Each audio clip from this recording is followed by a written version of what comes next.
You know what I see every single spring? The same seeds going into the same gardens. Tomatoes, cucumbers, zucchini. And look, I love those crops.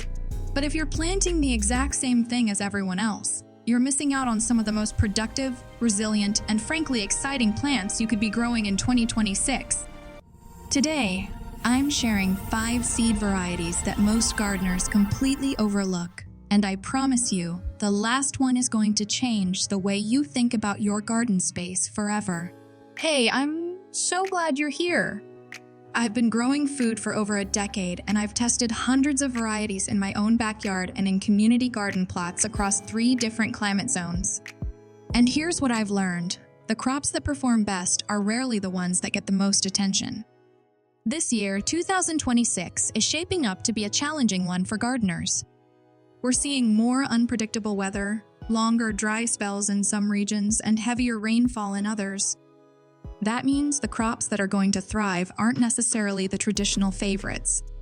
They're the unexpected ones, the resilient ones, the ones that give you more food with less fuss.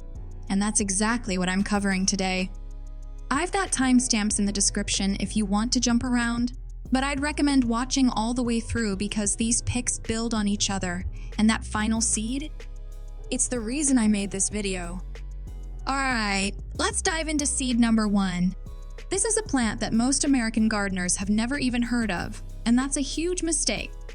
I'm talking about amaranth. Now, I don't mean the ornamental kind you see in flower beds. I mean grain amaranth, specifically varieties like Golden Giant or Plainsman. This is an ancient crop that's been feeding people for thousands of years, and it's about to have a major comeback.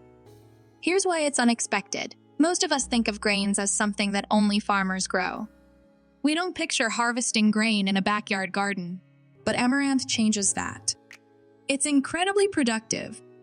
A single plant can produce up to a pound of seed, and you can grow it in just a few square feet. It's also one of the most drought-tolerant crops you can grow. Once it's established, it basically takes care of itself. I started growing amaranth 3 years ago, and I was shocked at how low maintenance it was. I planted it in late spring after my last frost, gave it some water for the first few weeks, and then just let it do its thing. By late summer, I had these gorgeous, towering stalks covered in dense seed heads. The seeds themselves are tiny, but they're packed with protein, more than quinoa actually. You can cook them like a hot cereal, pop them like popcorn, or grind them into flour. And here's a bonus. The young leaves are edible too. They taste similar to spinach, so you're getting 2 crops from one plant. If you're looking for a high yield, resilient crop that feels totally different from what you've grown before, amaranth is it? Seed number 2 is one that I think is going to surprise a lot of you, because it's technically a vegetable most people already know, but almost nobody grows the right variety. I'm talking about winter squash, specifically the Tetsukabuto hybrid types. Now I know what you're thinking. Winter squash isn't unexpected, but hear me out. Most gardeners grow butternut or acorn squash, and those are fine. But they're not even close to the productivity or storage potential of Tetsukabuto squash. This is a Japanese hybrid that combines the best traits of kabocha and buttercup squash.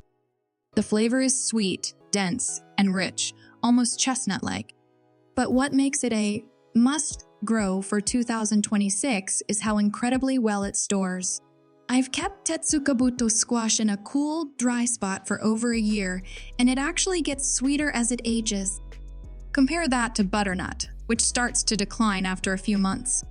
These squash are also more disease-resistant than most varieties, which is huge if you've ever dealt with powdery mildew or vine borers. I grow mine on a trellis to save space, and each plant gives me 4 to 6 squash that weigh between 4 and 8 pounds each. That's a serious amount of food from just a couple of plants. If you're trying to grow food that actually feeds your family through the winter, this is the squash you want. Plant it after your last frost, give it decent soil and consistent water, and just watch it climb. You'll thank me in January when you're still eating fresh, homegrown squash. Seed number 3 is where things get really interesting, and this is a crop that I think is going to blow up in the next few years. I'm talking about ground cherries, also called husked cherries or physalis. If you've never tasted one, imagine a tiny tomato crossed with a pineapple and a hint of vanilla. They're sweet, tropical, and absolutely addictive. But here's why they're unexpected. They look like a weed when they're growing. They sprawl all over the place. They self-seed aggressively, and they don't look like much until you start harvesting. But once you do, you'll understand why I'm obsessed. Ground cherries are incredibly productive. One plant can give you hundreds of fruits over the course of the season. They're also one of the easiest crops I've ever grown. They tolerate poor soil. They handle heat and drought better than tomatoes, and they have almost no pest problems. I planted 6 ground cherry plants 2 years ago, and I harvested over 20 pounds of fruit from just those 6 plants. I used them fresh in salads, made jam, and even dried some for snacking. The flavor is so unique that people always ask me what they are. And here's the best part, they fall to the ground when they're ripe. You just walk through your garden, pick them up off the ground, and you've got perfectly ripe fruit. No guessing, no checking. They're ready when they're on the ground. Start them indoors about 6 weeks before your last frost. Transplant them out, and then just let them go. You won't regret it. Now, before we get to the final 2 seeds, I want to share a quick tip that's going to make all of these crops even more successful. One of the biggest mistakes I see gardeners make is planting everything at once and then wondering why their harvest is overwhelming or disappointing. The secret is succession planting, and it's easier than you think. Instead of planting all of your seeds on the same day, stagger your plantings every 2 to 3 weeks. This works especially well for fast-growing crops, but it also applies to the seeds we're talking about today. With Amaranth, for example, you can plant a new row every few weeks through early summer, and you'll have a continuous harvest instead of one giant harvest all at once. Same with ground cherries. If you start a few plants indoors and then direct sow a few more seeds a couple of weeks later, you'll extend your harvest window significantly.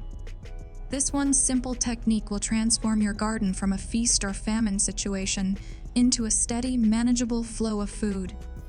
Alright, seed number 4, and this one is a personal favorite of mine because it's so versatile and so underutilized.